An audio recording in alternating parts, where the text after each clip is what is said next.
Okay, welcome everyone, and thank you for joining us today. My name is Nabil El Garouri, and I am the Associate Executive Director of the American Psychological Association of Graduate Students, known as APAGS, here at APA, and I will be your moderator today. I am excited to be hosting the first of what we hope will be many more webinars as part of a new member-only content series, which we are calling Psych IQ. The purpose of Psych IQ is to provide APA members with meaningful content on issues of importance to them, such as student debt and careers. Our hope is to provide helpful insight on these topics and spark constructive conversations through future webinars, blog posts, and podcasts. Our goal is that members will take what they learn from the series and apply it to their lives and careers. So stay tuned for more to come. Today, we'll be talking about the current student debt crisis as it relates to and impacts psychology graduate students, postdocs, and early career psychologists. As many of you know, debt is a major issue for thousands of graduate students across the country. In fact, it's a perennial problem for psychologists and APA members, and it's an area where we hope to generate an ongoing conversation. But first, let me lay out some facts. Today, student debt exceeds $1 trillion in the United States, and graduate students shoulder roughly 40% of that total, even though they make up just 14% of the entire student population. A 2014 report from the New America Foundation found that the average graduate student debt for those pursuing a variety of master's and professional degrees was $57,600, a huge burden for those just beginning their careers. As head of APAGS, I've developed a number of surveys on graduate student debt and its impact on APA members, and the numbers are concerning. According to a new survey that I just did with APA members, early career psychologists report having an average of $80,000 in debt. Others are even worse off. The same survey found that graduate students who went into health service provider fields are shouldering $95,000 in debt. And PsyD student graduates reported $138,000 in debt on average. In some cases, debt is causing psychologists to delay major life events, such as buying a home, purchasing a car, saving for the future and retirement, getting married, and having children. And yet, despite the heavy debt burden, a majority of psychologists, if given the option, would choose to pursue a graduate degree in psychology again. Given these facts, it's no wonder that many of you are feeling stressed, and that's why we're here today to discuss potential ways to manage this challenge. I'd now like to introduce our panel of student debt experts who will help shine some light on this issue. First up is Dr. Matthew Soldner, a principal researcher with the American Institutes for Research. Previously, Dr. Soldner served as a senior technical advisor with the Department of Education's National Center for Education Statistics.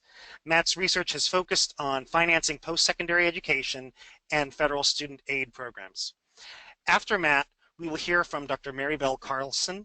Dr. Carlson is a financial behavior expert and the principal of Silver Bell Solutions, LLC, a client-centered financial consulting firm based in Centerville, Virginia.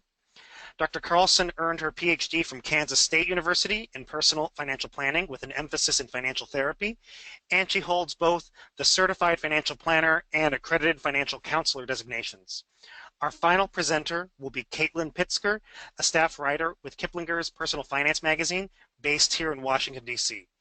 Caitlin writes about higher education for Kiplinger's and has written extensively about alternatives to student loans, refinancing student debt, and student loan management tools. Welcome, and thank you all for joining us today. We are delighted to have you. I'd now like to turn the conversation over to the panelists themselves, who will each have about 5 minutes to talk about student debt and share some of their professional research, reporting, and observations.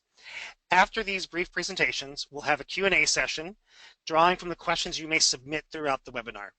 To submit a question, just type a note in the chat window on the right side of your screen. First up is Dr. Soldner. Matt? Thanks, Nabil. Good afternoon, all. My name is Matt Soldner. I am currently a principal researcher at the American Institutes for Research, one of the nation's largest behavioral and social science research firms. But as Nabil said, in a prior life, I worked for the U.S. Department of Education, researching how students and families paid for college. And so this is an issue that's near and dear to my heart, and I'm glad to be here today. Let's go ahead and get started. Next slide. So I don't have to tell any of you that the annual cost of doctoral education is substantial and that tuition and fees aren't the half of it, literally. Students with assistantships and traineeships are still likely to be looking at annual non-tuition costs in excess of $20,000. And so it likely comes as no surprise to you that on the next slide, we'll see that many doctoral students report annual loans of nearly that amount.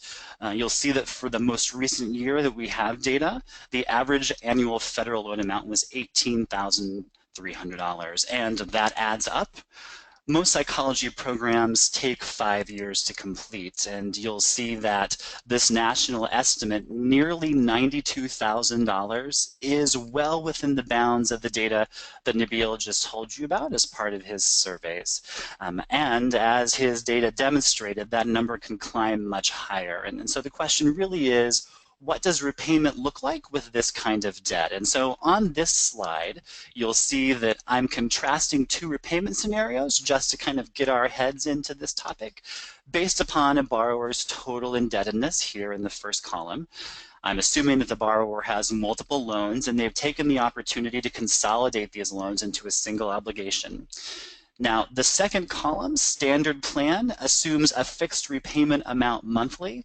In contrast, the income-driven plan in the third column adjusts your monthly payment based on your earnings. And here I'm using an example that assumes you start at a salary of $55,000 and that grows over time. Now, in the standard plan, you'll see that you always know how much you'll be paying and how long you'll be paying it. The amounts are listed there. And for a consolidation loan, repayment can be spread across actually 30 years. Under the income-driven plan, the amount starts lower but rises as you earn more. And by the end, you're paying much more than the standard plan, though you may be able to stop payments sooner. In the final chart on the next slide, I offer a simple estimate of how much your earnings need to be to support various debt payment amounts. Now, median earnings for a psychologist are around $80,000, meaning that monthly payments much over $550 start to become a real problem. This is about the payment amount of a $90,000 student loan under the standard plan. If your debt is higher, or if your income is lower, you absolutely must be thinking about an income-based repayment plan. Now, finally, I want to offer you a few tips based on work we've been doing here at AIR related to advising students and families about making smarter educational choices. Now, while you're still in school, the goal is to do everything possible to minimize cost while maximizing returns. It goes without saying that if your tuition and fees aren't fully covered through remission, finding a way to reduce those costs is an absolute priority. Often we find that graduate students foreclose their search for these opportunities prematurely. Particularly for larger campuses, look everywhere. Student services offices often have assistantships, and some, like those in residence life, may also provide subsidized housing.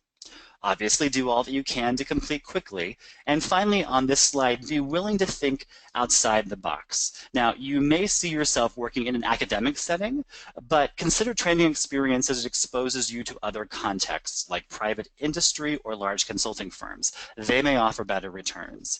And second, take every opportunity you have to develop skills that are adjacent to your training and are marketable. Many employers will pay a premium for quantitative skills, and firms of all types need external consultants who are skilled trainers. On the next slide, a few tips for early career psychologists. There are a variety of loan forgiveness programs you can apply to if you work in certain fields or certain sectors, and Caitlin will talk a bit more about them in just a minute. Once you've graduated, you may feel like your options are limited because your debt is fixed, but they aren't. It simply ups the ante for introspection and creativity. First, we recommend spending some time being clear on your marketable skills because your training programs have provided you many. Second, be willing to explore all avenues, inside and outside of psychology, to find the best match for your skills. Last but not least, the worst thing you can do is to delay getting help. The website I've listed here, operated by the Department of Education, will help you locate the company servicing your loans. If you are in trouble or if you are about to be, please call them. Increasingly, student loans are simply part of life, but what I want you to keep in mind is that repaying them is possible, and all of us are here today to help you think more about that. Thanks. Thank you very much. Matt, quick question. What is a common misunderstanding about students carrying heavy debt loads?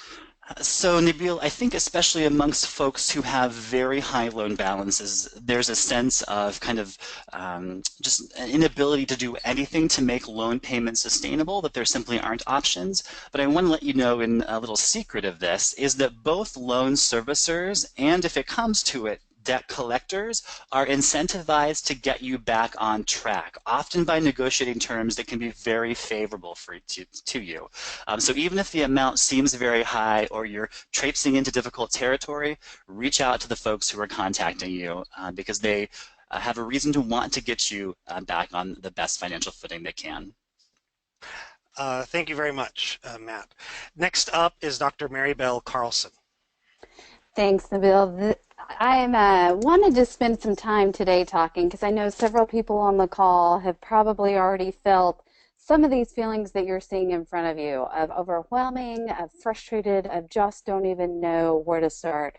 And so I wanted to spend a little bit of time today talking about some of the effects that debt causes. And beyond student loan debt, this could include usually credit card debt or other personal debt that individuals take on. So let me give a few minutes here just to kind of chat about that. One of the highest, research has shown that one of the highest correlations between debt and feelings is depression and anxiety specifically. So those who struggle to pay off their debt are twice as more likely to experience mental health problems, including depression and anxiety. And a study has found that 30% of people with high debt experience severe anxiety. So keep that in mind, not only for yourselves, but also with clients. Sometimes that's a good question to ask those who are feeling depression and anxiety, if maybe some of the symptoms aren't problematic from financial situations. Another feeling often that can come along with debt is resentment, and this often is showcased where partners either blame each other, possibly one comes into the debt with, or into the relationship with more debt, or a lost job, or not making enough money, or potential spending habits that may have led to that debt. And then there's resentment that takes place in between the two partners.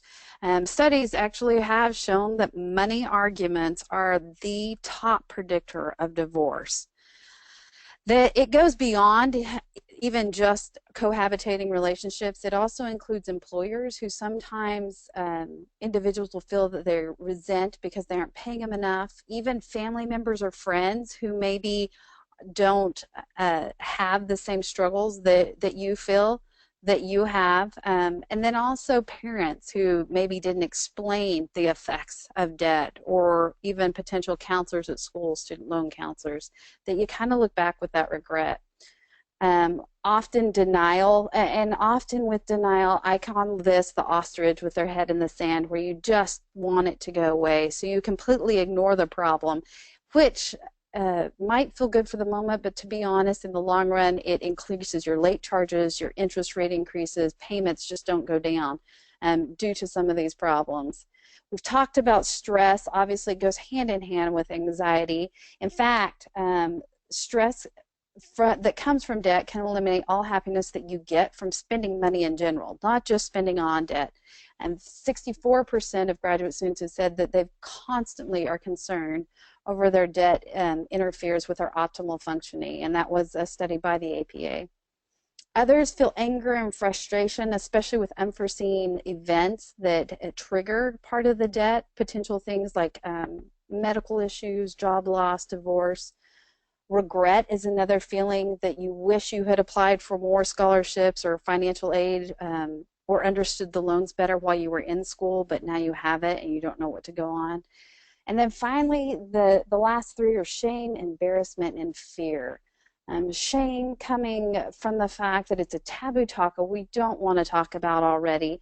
So it's embarrassing to have that. In fact, creditcard.com has suggested that 85% of respondents are hesitant to talk about their specifically credit card debt. But I've even seen it roll into individuals who just don't even want to bring up the idea of student loans as well. And then finally, fear. And some of the causes that come from that. Next slide, please. So I want to not just stay on the negative, but let's dwell on the positive. What happens when you do have a release from debt? And this, by the way, is not just with student loans, but any kind of debt. There's a feeling of accomplishment. You've got freedom, the relief that that debt is paid off. And that those negative effects, including the self-esteem that could potentially be low, or high stress or anxiety, are eliminated, as well as the worry that goes along. And so we've seen, and studies have shown, that there's both a mental and physical improvement in health of both aspects once that debt is paid off. Others also have better financial behaviors. This is something I studied in my dissertation. Is increased financial behaviors are especially indicated on, the biggest predictor was past financial behaviors. So that's something to keep in mind, especially those of you in school. As was mentioned before, if you can live on a very limited budget now, you'll do yourself many favors in the future, because you're teaching yourself to live within that budget. Even though there's many constraints, keep within that limited budget. Don't take out more than you need. And if you get more than you need for those student loans, by all means, you can take it back. So keep that in mind for improved mental and physical health. Next slide. So you're probably thinking, where do I even begin? Sometimes you get so overwhelmed that you want to start, where do I even begin? And I recommend, and I think from the profession that you're going into, is the biggest thing is talk about it. Don't keep it inside. Don't bottle it up. But either have a discussion with yourself, with a trusted friend, with a partner, with your spouse, whomever that trusted person is, and really open up and start to communicate some of those feelings related to debt and money in general, because I indicated earlier, it's not just the debt, but it's even spending behaviors and habits and patterns. So I've written here some ideas for you to discuss with your partner or your friend. And sometimes these are just a good hard look in the mirror to yourself of what does money mean? Why is it important? Where did these ideas come from? Did it come from parental? Did it come from a memory in your past? Did it come from something that was traumatic in your life? And I've seen that play out time and time again as we're adults, as you would see with other maybe indications or other significant events in individuals' lives. Those things continue to play out for many years to come. So next slide, please. I want to move on to an action plan of what you can do to help move beyond that. Once you've had that communication and have been real honest with yourself, really setting up and saying, what do I need to do next? And I'd encourage you to reach out and have an expert help you along the path. I've given you two options here. Financial counseling is typically, it's something that tends to deal with budgeting, debt, or anything in that field, as well as financial planning is a little bit more futuristic with retirement, investments, things like that. But these are two options that you can go find service providers to help you along the way. Secondly, I would really encourage you to prioritize. Just like you had that conversation earlier with yourself, you start to know, what are those priorities? What are my priorities in life, and how am I going to prioritize my resources, meaning my time, my money, my energy? And then putting goals together that accomplish those priorities in life and spend according to those priorities. Many times I have clients track their spending, and at the end of the time we'll find out that their spending had nothing to do with what they prioritized and what they really want out of life. So I think that's an important thing to keep in mind, is spending according to what you really value. Make a plan of action and stick with that plan, and that's where the expert can come in and help you.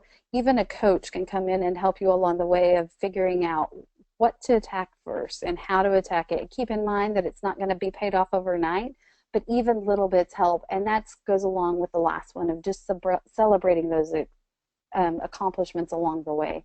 Taking out the time to reward yourself, and I don't necessarily mean financially, I mean many other ways. Give yourself that time off, give yourself the break that you need to be able to jump back in later on and say, I can do this, and keep that sharpening and that ability to keep moving forward. Thanks, Nabil. Thank you, Mary. Next up is Caitlin Pitzker with Kiplinger's Personal Finance Magazine. Good afternoon, everyone. Now that we've had a chance to take a look at some of the numbers and some of the reasons that some of you are feeling a little stressed with your debt, I wanted to share with you some strategies and some tools for managing your student debt. We can move on to the next slide. We'll start with talking a little bit about repayment plans. We spoke about them a little earlier, but we'll speak about them some more, as well as some of the student loan benefits that come from federal loans that you need to be aware of if you're considering refinancing or consolidation. Talk a little bit about public service loan forgiveness, as well as refinancing your private debt. And finally, I'll just share a couple additional tips and tools with you to send you on your way and give you some advice that hopefully you can act upon following this presentation. We'll move on to the next slide and talk a little bit about the different repayment plans. We spoke about them a little bit earlier, but I think they really are worth bringing up again. If student loan payments are sinking your budget, it's really worth considering a plan that will stretch the loan over a longer period of time by gradually increasing the monthly payment amount. When you're looking at this, it's important to keep in mind the longer the repayment period, the more you're going to ultimately pay. So it usually makes sense to pick the plan with the highest monthly payment amount that you can afford. Eligibility and monthly payment amounts are going to be based on the types of loans you have, how much you owe, your income, as well as your tax status and your family size. And there's a really easy tool to take a look at this on studentloans.gov, and we'll look at a couple examples on the next slide. So before we head over to those examples, actually, let's take a look at the standard repayment plan. That's the plan that you're automatically on. You pay the same amount each month until your loan is paid off, and you're going to pay less over time than on the other plans. But if you qualify, and as I said earlier, if student loan payments are really sinking your budget, you might want to select an income-based plan that puts you in the 10% to 20%, lets you put 10 to 20% of your discretionary income towards your loans. I've listed a couple examples of those plans here. Now let's take a look at the first example. It's on the next slide. All right, so the first example, we're gonna say $110,000 in debt. This is seemingly a likely scenario for many of you, but I'll give you guys the link and you can go and check out what the numbers would be for your specific situation. You can see as you look through these different plans, the standard plan, you have the same payment each month, and ultimately you're going to pay less. But some of these are going to start off with a smaller amount at the beginning and ramp up the payment amounts as you continue in your career and earn a little bit more. Let's go into the next slide and look at what happens when you add an additional $50,000 in debt. This also underscores the point of, if you can minimize, those of you who are still in school, if you can minimize and avoid taking those extra loans. In this particular example, I added an extra $50K in plus loans. So you'll see the difference in the payment amount is quite significant in many cases. And so, if you can get those extra scholarships or just avoid taking those loans, it really does pay off in the long run. You can take a look here and see what some of those payment amounts are monthly as well as overall over the life of the loan. Now moving on to the next slide, let's talk about one easy way to save that I think makes sense for just about everybody unless you're really, really uncomfortable with this idea.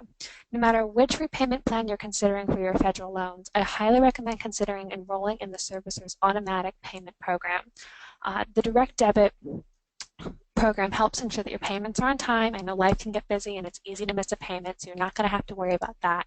Plus, you'll typically qualify for a 1/4 percentage point interest rate reduction. You're not going to save enough to, pay off your loans 5 years earlier, but it certainly can help make things a little bit easier, and you will save money in the long run. Now, a lot of people start wondering about refinancing. Is it worth refinancing those federal loans? And we're going to talk about refinancing private loans in a minute, but before we do, I want to talk about the benefits of sticking with the feds. If you're thinking about refinancing them, I really encourage you to consider the federal loan benefits that you would be giving up. Deferment and forbearance are both benefits that come with most federal loans, and they're going to allow borrowers to postpone or reduce payments during periods of unemployment or other economic hardships. And it can also work out if you go back to school for something. Really important to consider consider what you would be giving up. And we'll also talk about public service loan forgiveness. I was actually surprised the first time I saw the stat myself. About a quarter of the U.S. workers are in public service jobs that may qualify them for the program after 10 years of repayment. So if you think you are in a job that might qualify, or you think you might be headed into one, it certainly pays to take a look at the fine print on this. Moving on to the next slide.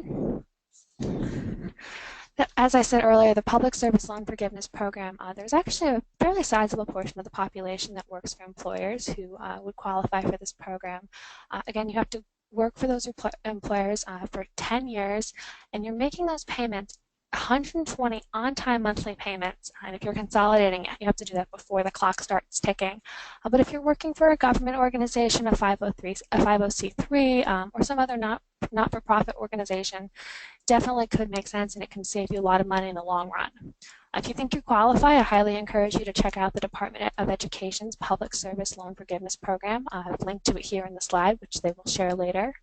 And also, if you do qualify, you don't actually have to submit any paperwork until you're actually saying, I've qualified, I've made my 120 monthly payments. But I highly recommend submitting this form earlier rather than later, because the Department of Education will help you keep track of those loan payments. They'll let you know how many you've made, help you keep tabs on it. And it's also really a good idea to do that every couple of years, and especially if you change employers, just to make sure you know where you stand and if anything has changed with your status for public service loan forgiveness. Moving on to private loans, we've talked a lot about federal loans, but I'm sure many of you have some private loans that you're dealing with as well. If you have good credit, a stable job, steady income, you may qualify for a lower interest rate simply because your credit has hopefully improved since your days in college or in grad school. So it might be worth checking out the rates and see what you can get. You'll typically have a choice between fixed or variable interest rates, and most lenders are going to offer you 5-year increments as terms from 5 years to 25 years. Some lenders are a little bit more flexible, and they'll allow you to select your repayment term, which is kind of nice, particularly if you're trying to target some other goals. And you may also score a lower rate if you agree to a shorter repayment period, so it's definitely worth considering how far you might be able to stretch your budget and see if you can get a little bit of a better rate for jumping up and offering to pay it off a little bit faster. First, I would start by contacting your current loan servicer as well as your bank or other institutions that you do business with, and see if they can give you a good quote. Compare interest rates and terms and see what might work best for you. I've listed a couple lenders beneath, which last time I wrote on this, which was about a month ago. They had some pretty good terms and some good rates that I thought were competitive, but it always is changing, so it definitely pays to take a look at the market. You can also visit sites such as studentloanconsolidator.com or studentloansherpa.com, as well as credible.com. They kind of serve as a marketplace and help round up a group of different lenders and what their rates are. Recently, we've seen an emergence of what we call non-traditional lenders. They use different standards to qualify applicants, or they cater to certain demographics, such as people with certain degrees or alums of certain institutions. So you may or may not qualify, but it's definitely worth a look. Some names that many of you have probably seen just kind of advertising or in your own research as to what to do with your student loans are Common Bond and SoFi. So those are two great places to start if you want to, if you're in a high-income field, you have strong credit, and you think you might qualify under one of the non-traditional lenders. Lastly, I just want to share some additional tools for managing your debt. If you're having trouble tracking down information, particularly where your loan is currently being serviced, that can be a tricky one sometimes, particularly if you've been in school for a while. You should contact the National Student Loan Data System. I've included the URL there. They can help you figure out where your loan has gone and help track down the missing information. If you're choosing to manage your loans separately rather than consolidate them, a loan management tool such as the one at Ion Tuition can really be helpful in helping you organize and track your loans. It can help as well if you don't consolidate, but it's particularly helpful if you're juggling a lot of different loans and you want to make sure you don't miss anything. And more broadly, I'd also recommend a budgeting site such as Mint. It can be really helpful figuring out where your student loans fit in your budget, perhaps see where you're spending more than you think you are, and just get a general picture of what's going on in your finances. Lastly, if as always, I would recommend checking out Kiplinger.com for information about your student loans, for other personal finance topics. And I've also linked to my recent story there about refinancing and consolidation, which includes a little more detail than we've had the opportunity to discuss today. Thank you, Caitlin. So, one question for you. If I'm pursuing a postdoc, should I go ahead and begin paying back my loans, or should I defer? As are most answers around here, it starts with it depends. It depends on what type of loans you have. If you have federal loans, you very well may qualify for deferment, which we talked about a little bit earlier. And that could be worth doing. You can, if you have half-time status as a student still, you may be able to defer your federal loans, and for your subsidized loans, it actually really works out. You're not getting charged interest. You can defer unsubsidized loans as well, but the interest starts accruing, and private loans are not usually going to have that option. So if you are in that situation, I would recommend looking at the types of loans you have and what the benefits are and which ones are going to be best to pay off. Usually you're going to want, if you can, start paying off your private loans if you only can pay for a portion of them. And then unsubsidized would be my second one to target if you're unable to start paying on all of them at that time. Okay, great. Thank you, everyone, for your thoughtful presentations. And thanks to the numerous listeners. We have over 600 on the webinar right now. And for all the questions you've submitted, we're going to try to get through as many of these as possible. But contact information will be provided at the end if you would like to follow up with one of our panelists. So I'm going to start with, let's see. A question for Matt or Caitlin. Which loan repayment plan would you recommend? 10-year versus 25-year specifically, income contingent or standard rate? Obviously the answer depends, but under what circumstances would either one be better? So this is Matt. I'm really going to plug Caitlin's suggestion, which is if you have your current loan balances in front of you, go online right now to the department's repayment calculator and really game out those scenarios. It's a very easy to use tool and will give you a really good estimate of which the kind of repayment parameters might be for each of the options available to you. It's really the best place to start and will give you the most customized information you can get. Completely agree. That tool should take you, if you have your information in front of you, it should take you less than 5 minutes to get a quick snapshot of what the plans would look like. And as I said earlier, I would highly recommend looking for the one that you can, the highest monthly amount that you can afford. Unless you're going after some sort of forgiveness because you think you're going to be in a job that qualifies, for that 10-year time period, you're going to save money ultimately by maybe stretching yourself a little bit and challenging yourself to make that budget balanced early in your career. Okay, this question is for, I'm not sure for everyone. What is, actually this is probably for Mary. What is the cost of getting financial counseling? Good question. It really varies. Most of the time is on an hourly basis, and so depending on where you live also drives that factor. And so I encourage you to reach out to that association, afcpe.org, and just ask the provider directly of what that cost is. And make sure no matter who helps you along the way, I always encourage people to interview at least 3 at a minimum, and to be able to compare, and that way you're comparing people and seeing, is someone selling me product versus is someone giving me advice, and have them explain what you were paying for and if there's any costs that are embedded within the product that they're selling you. That's really important to ask to make sure that you're very aware of everything that's coming out of your pocket. And often if someone's shady with you or won't answer that directly, those are ones to cut from your list and move on to some others. Okay, the next question is, what is APA doing to help the situation, from better salaries and job opportunities to legislation for better financing terms? I will answer that question. So APA is doing a number of things.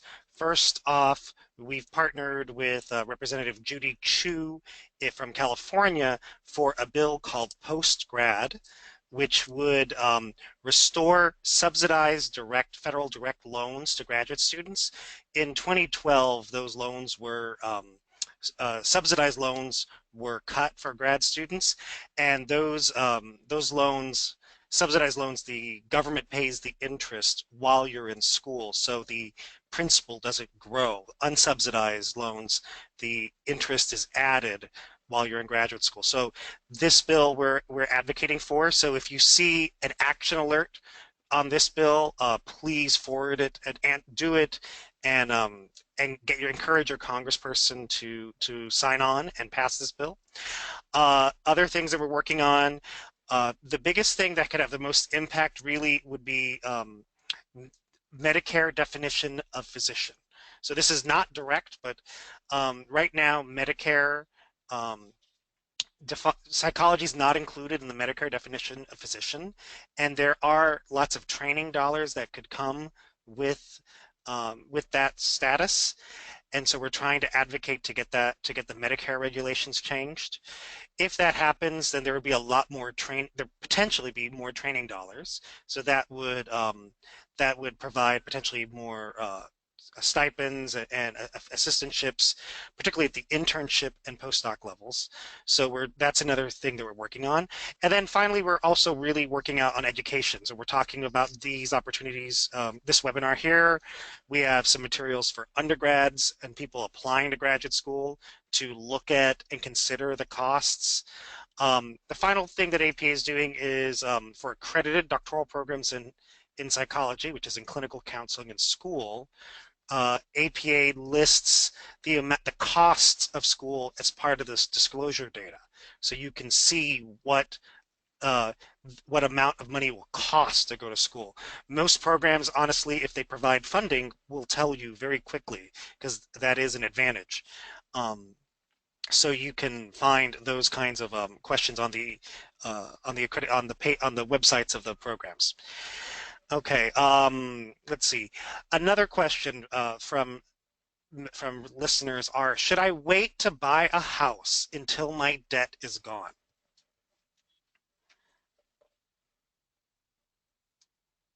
This is Mary. I'll jump in on that one. I think that it's not an all or nothing. I get this quite often with my clients of, do I wait and pay down all my debt before I start saving for an emergency fund, or until I do XYZ?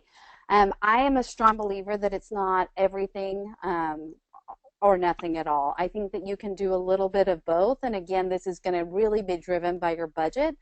But I think it's really important that you have, let's say, an emergency savings plan in place. And it's not just staying on that cycle of paying down the debt, because if something happens, then you lose that ability and you just add to the debt versus having those things in place. So if you want a house, and is that something in your short-term future, I think that there's ways to implicate and save for that and towards that goal while also paying down the debt.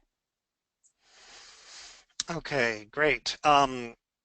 I have two questions about my study, so I'm going to just answer them real quickly. Do the graduate debt numbers provided include undergrad debt, and why are PsyDs in so much more debt than PhDs? So the survey numbers do not include undergrad debt. That would add about another 27,000 on average to the total debt load. We have it like that to compare to other APA publications that reference just graduate school debt. The second part, why are PsyDs in more debt than PhDs?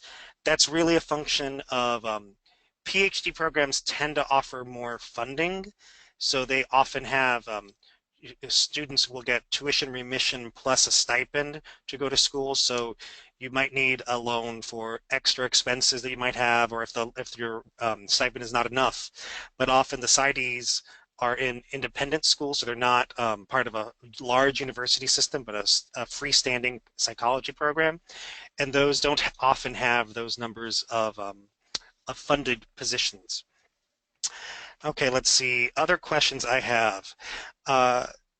Do faculty positions in state universities qualify under the Public Service Loan Forgiveness Program?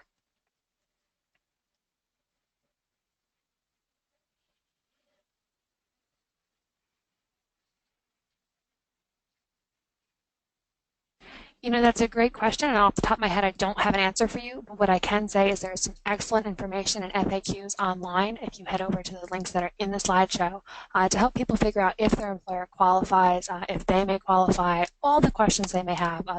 There's an excellent FAQ on that website. Okay, great. Let's see. Another question. What is the worst and best advice you could give someone with student debt? That's probably for everyone. Well, this is Matt again. I think probably all of us have identified what the worst thing really is, and that is allowing the amount, whatever it is, to kind of paralyze you or drive you to inaction. All of us know from our training, we only begin to change when the pain of changing is greater than the pain of not changing. Don't let it get there. It is really the case that your loan servicers are invested and are incentivized by the Department of Education to help get you back on track. And so before you end up in a situation where kind of all the concerns that were laid out really begin to hit, reaching out to your servicer and developing a plan that works for you and your family really is the best thing you can do. And I'll just key off that Matt's discussion, because I think some of the worst things you could do is make a rash decision rather quickly. Matt just made a really good point that if your loans are with the Department of Education or with some type of a government loan, there are many opportunities for forbearance, for some time, some breathing room, some income-based repayment plans. There's a lot of options. And so some of the things that I see people jump to is a private loan consolidation, where they're taking their student loans from the government side, moving it into a private consolidation. And often, not always, but often, that's probably one of the worst things that can happen, even because if something does jump in or does come up in your life, there aren't quite as many options. Again, it's a very individual-based decision on that, but I think sometimes people jump in saying, oh, let me jump onto that real quick, but not realizing the ramifications, because you can't go back into government student loans once you've rolled them out into a private loan. Okay, go ahead, Kate. This is Caitlin. I was just going to add, both people before me have made excellent points. I'm just going to add the best thing that you can do is strategize. Perhaps you're considering consolidating your federal student loans, and that can be a great move. But you can be even smarter about it and look at which ones you may or may not want to consolidate. A lot of people will say keep one smaller loan out of it, or maybe their highest rate federal loan out of it, and really be aggressive with that one, and they can ultimately pay it off. So really take control of your debt, make a strategy that's going to work for you, and figure out what might work best to save yourself some money. It really is up to you to come up with that strategy or to consult a financial planner.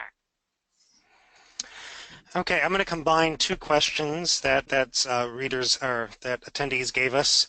Can you, speaking more specifically to ECPs, early career psychologists, about managing debt, are there tools for us, and are there simple things for people struggling with debt so that they don't, what are some simple things that people can do so they don't feel shackled by their debt? I'll jump on that. So I think it goes back to what we've talked about earlier of reaching out and getting help, getting support, becoming educated yourself. And if you feel like maybe you don't understand something, or you know someone that potentially has been through this before or could help you in a way, reaching out to that helper or service provider. Even those of you that are in school, you can still go into your student loan offices and get the financial aid help for the repayment side of it, not just to receive the money, but also to help pay off that money. So those who are in school still have options to think through and know before they even leave school about how to take on that debt. So I think reaching out and getting the help, whatever that may be and whatever stage you're in, is an important aspect to be able to get through some of the feelings of debt as well as some of the problems that come with it. Okay, here's a question. It's pretty specific. So this attendee recently graduated from a master's program, starting a PhD program in the fall. While working in the interim, should this attendee focus on repaying as much of the federal loans accrued for the master's or undergrad as possible, or save money to reduce the amount of loans taken during the PhD program? It's a pretty specific one.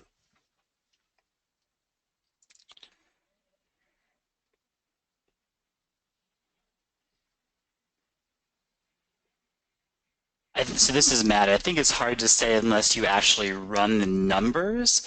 I mean, if It all depends on how much you're really able to save. My guess is you probably would not be able to pay down enough of the initial debt in a short break to make a huge difference. It might be better to save to reduce your kind of future loan needs, because of course those would be building interest. But I think it might behoove you to sit down with a simple kind of loan calculator and do a few quick comparisons. And it really is hard without knowing just how much debt you have and how much you think you might be able to avoid by saving those earnings. This is Mary, and I'll echo off of what Matt says. It's really hard to answer a question without that. And so it sounds like this person's going into a PhD program, which means they'll have the resources of the school they're going to. Some schools do offer financial literacy classes and or also offer individual one-on-one financial counseling and planning that are through either the business school or through human services, or maybe it's through the student union. So whatever school you're going to, I would actually reach out to the school and see if there is someone already on staff that you can talk to for free without incurring any more debt and getting an answer to your specific situation. Okay, we probably have time for one final question. So I'll do the last question is, are there any particular resources or lenders who can help early career psychologists buy a house while having student loans?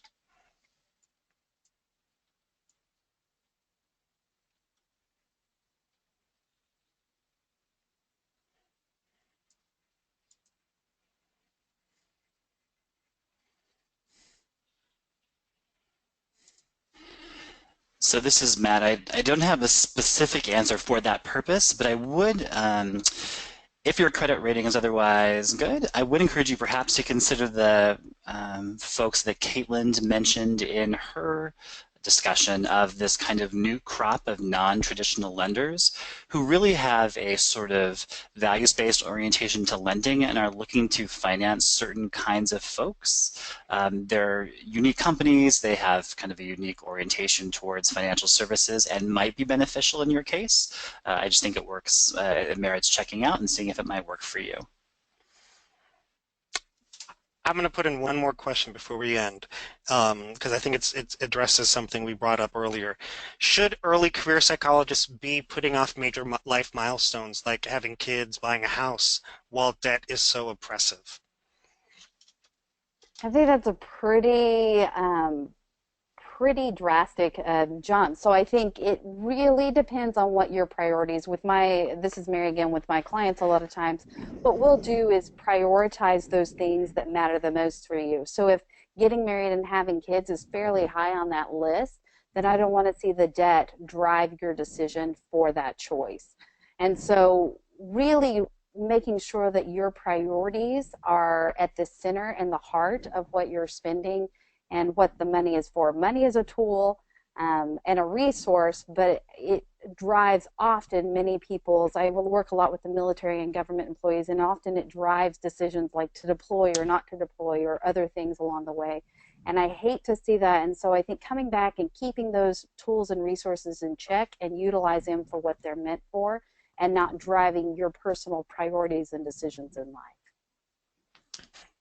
This is Caitlin again. I think it really underscores the importance of forming a budget, seeing where your loan payments fit in. Perhaps they are, say, 10% of your monthly income or 15%, but you don't want to be ignoring retirement savings, an emergency fund, those other things you really need to be striking a balance with. So really just take a look at your income, what your expenses are for day-to-day life, your other obligations, and make sure it's fitting in, because you don't want to get 10 years out from school or 15 years out from school and realize you haven't saved for retirement. I hear from readers who are in that situation sometimes, and it's really tough to advise once you're already past the point where you should have started saving. So don't ignore those other goals.